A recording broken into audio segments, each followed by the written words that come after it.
Hey guys, welcome back to GE10T1 Restoration Series. First off, I want to say I've been playing around with the focus settings. I think I have it on manual infinite focus right now. We'll see how it goes. Alright, so when I first started off this project, I jumped right into the chassis. And some of you asked me, what does this set look like? Is it wood? Is it bakelite? Well, there's a reason I didn't show you the cabinet. That's because it has damage. And I wanted to assess what to do about it before I showed it to you. So yes, it is the bakelite model. Originally there was the 800 series, and they came out with the 10T1, which is a slight refinement. They changed the screen mask a little bit. I think they changed the grill a little bit. It's a nickname the locomotive because it sort of looks like a streamlined diesel locomotive, I guess. Now, as can happen with bakelite, this one is damaged, especially when it's TV, because you have a big, heavy thing encased in a heavy, fragile thing. They tend to get damaged. Now, I knew it was damaged on top before I even got it because the owner sent me some photos. So I knew that a chunk, this is a vented area up here, and there's one back here. He thinks something might have fallen on this when it was in a closet or something like that in storage and broke them in, and he was hoping to find the pieces inside. I did not.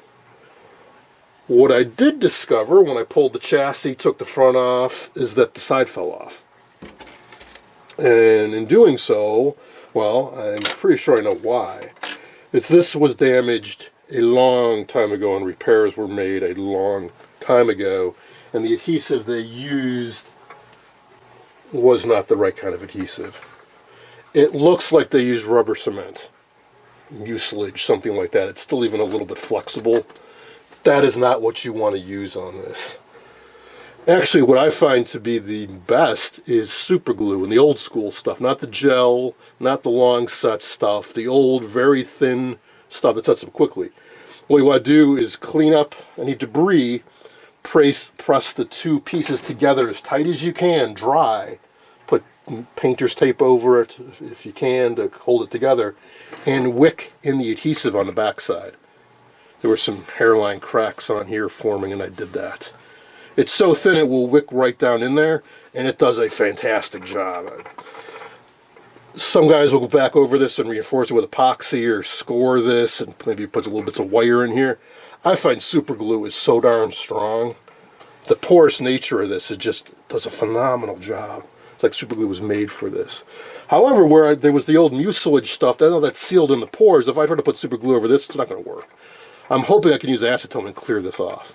Anyways, what happened is the entire bottom was cracked off,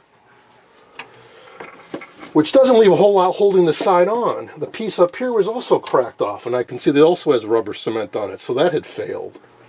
So the only thing holding this side on was a little section here and a section here, and that's it. So I think over the years, maybe in transport, or what have you, from stressing, from flexing, that cracked. And it was being held in place because from the chassis being bolted in, some controls go through the back here, and there are some holes up on top, and there's a flocked mesh screen that goes in here, so dirt doesn't fall right inside the set, or you can't stick your fingers in there. When I removed that stuff, that's when I realized the side had separated. So I'm going to try to clean off the old adhesive residue and glue the side back on. Now, I did not find any pieces inside, unfortunately. So we do still have a lot of the top missing. I have one piece that goes somewhere in here. I have this piece, and I have this piece, and that's it. So there's a large void missing in the middle. At least I have this. So 3D printing, sure. I don't have a 3D printer. I don't have a 3D scanner. I don't know how to model anything in 3D. But if one could, yeah, if you could even just 3D print these curved sections, or, yeah, you could use individual pieces and piece it up or something like that, if you really wanted to. What the owner did ask me to do is, hey, keep my eyes open and see if I find a donor set.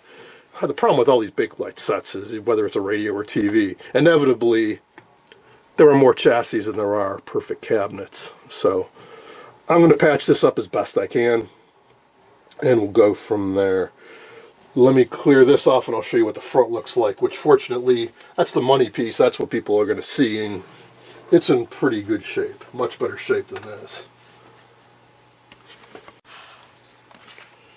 Alright, here's the front. So, the older sets, the sides were more straight and rounded off in the corners, less screen real estate. I imagine they redesigned it so they could sort of modernize the look. There is a hairline crack here and a little chip. Otherwise, it is completely intact. It just needs some buffing and cleaning. So I'm going to take breaks from doing the recapping now and then and try cleaning this up a little bit. That front grille is all held in by nuts, so you can remove it pretty readily. You can really get in there and clean. There is evidence of rodent activity. There's bits of, nothing horrible, no big urine stains or piles of poop or anything, but I found some nutshells in there, some nesting material, a couple of wires gnawed on. So we want to clear out the inside, and it's pretty filthy. So this should look a lot nicer after a cleaning. I'm also wondering, notice that very yellow amber tinge to this stuff. I'm wondering, is that nicotine glaze? I think it is gold colored, but well, let's just do a little test here. Maybe that is just the color of it. It's a rather pleasant color, but it just looks a little dirty. This is one of those cases where I don't want to get over aggressive, because we have some recessed painting here. It's got a nice patina. It's probably brass. I imagine if you polish the heck out of this, you get a bright brass, but it was probably coated with something to prevent tarnishing, and I don't want to mess with it. Just some basic damp rag kind of cleaning on it. Good news, yes. Lacquer thinner will remove the adhesive goo. Just finished doing this edge. I've been brushing it on and then using a soft brass wire brush to remove it, wipe off the excess with a paper towel. I'm doing the matching piece here. I think you'll see when I'm done. These will join up quite nicely. A little bit more to do on this. And then I'll show you how they glue together. This pin out too, it's kind of glued in. This is, and I was holding it together is an adhesive and those pins, but it'll be so much stronger with the super glue.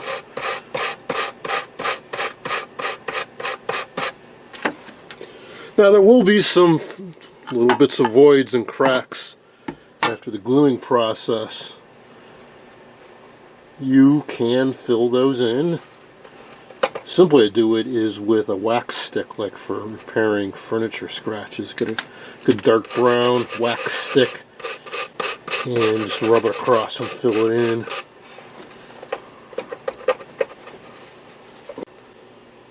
Here's a closer look at it. The stuff evaporates quickly, so you have to move fast.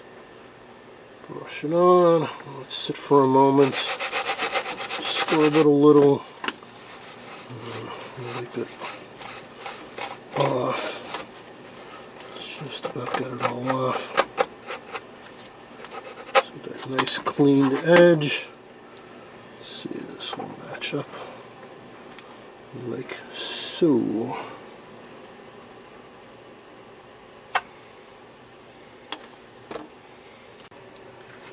Now I'll be able to get a much tighter bond. So when it's done, yeah, there will be a very thin hairline crack.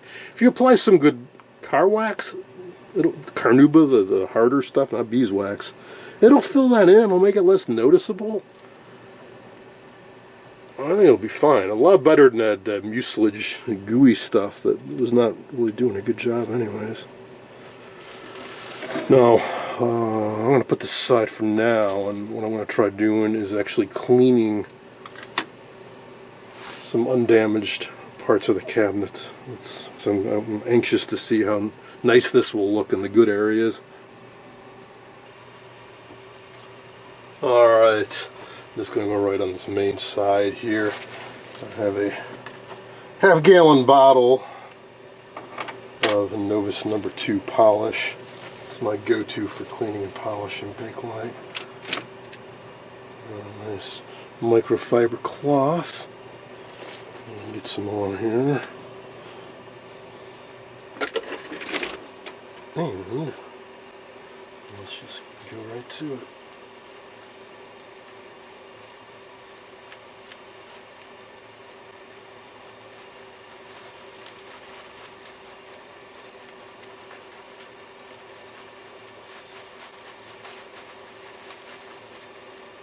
So you get this stuff that comes off. It's easy to jump to the conclusion that, oh, that's nicotine cigarette stuff. But I'm inclined to think it's more likely you're taking off the oxidized, dirty layer of bakelite. I mean, after all, this isn't abrasive. We're wearing off the surface. And the material is dark brown, so it would make sense that the stuff that's coming off would be brownish. Oh yeah, I'm seeing the potential here already. I polished one of these up before. I used to have one of my own, and I did another one for a customer, so I knew what to expect afterwards.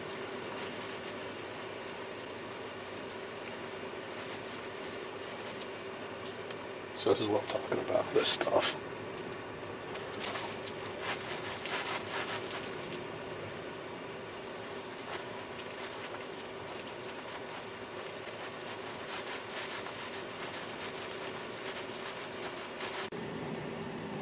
Isn't that pretty? Yeah, there's a scratch here and there. We got some cracks here and there. It's 75 plus years old. I hope I look this good when I'm 75 years old. So that encourages me to keep going. The main thing will be cleaning off the glue residue along the bottom of this side and gluing this side back on. I'll get more aggressive about cleaning the rest of it. And it's nice that the front of these come off. They're just held on by two long bolts. So you can really go to town on cleaning the front and the safety glass and all that while it's off of this cabinet.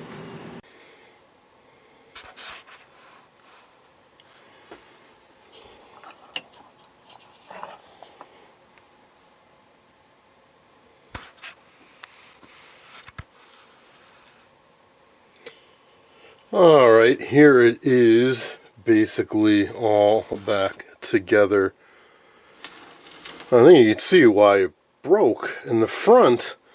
Well, it was a bit of work, but I did get it all more or less back together.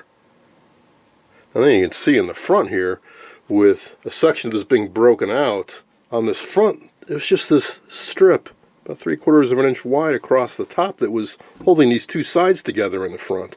So of course it cracked off here. And along the bottom I had a little bit of trouble getting it back together. So this was a really old brake and it had been crudely glued back together. Well, the weight of the chassis sits on the bottom and then there's 4 feet, one on each corner. I think what happened is the weight bowed the bakelite out. So I was able to glue it flush here, glue it flush on the back, but in the middle it's bowed down. So there's this section is sticking out a bit. It's a bit of a gap there. I pushed it in as much as I felt comfortable doing. I didn't want to crack it anymore. We have a little bit of loss here. Now, I want to make sure this is really strong. Subaru does a great job. This is really structurally sound, but with the weight of the chassis in there, and if this gets bumped around a bit, I want to make sure it's really strong. So I'm going to lay a bead of 2-part epoxy on the inside to reinforce that. The rest of it, yeah, we're missing some sections. I do have a few more bits and pieces to glue in, but there's some sections gone. This side looks much better.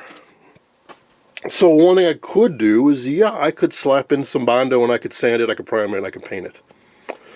When we get creative with colors. The owner of the set left it to my discretion.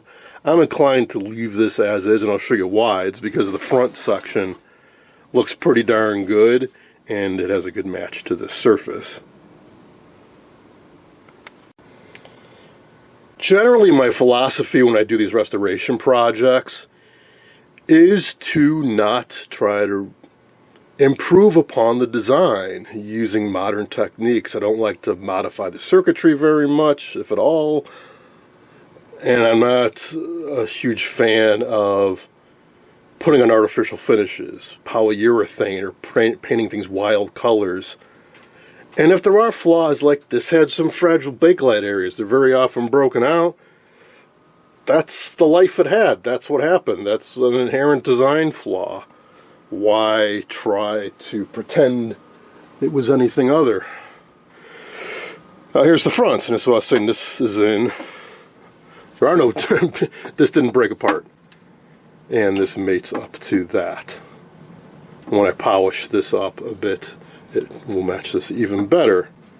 So if I was going to paint the main cabinet, because it has some flaws, then I would have to paint this to match, and this doesn't really have any flaws. It's a little bit of a hairline crack down here. I glued up, and that's fine. And this is what your main shot is going to be. It's the front of it. I removed the safety glass and the emblem up here. I've got all the bits, got all the knobs and everything. So, since this is in pretty darn good shape, I think the rest of the cabinet will just be what it is. And you never know, someday I might stumble across an empty cabinet that's in better condition and we could swap it out. But for now, that's the plan.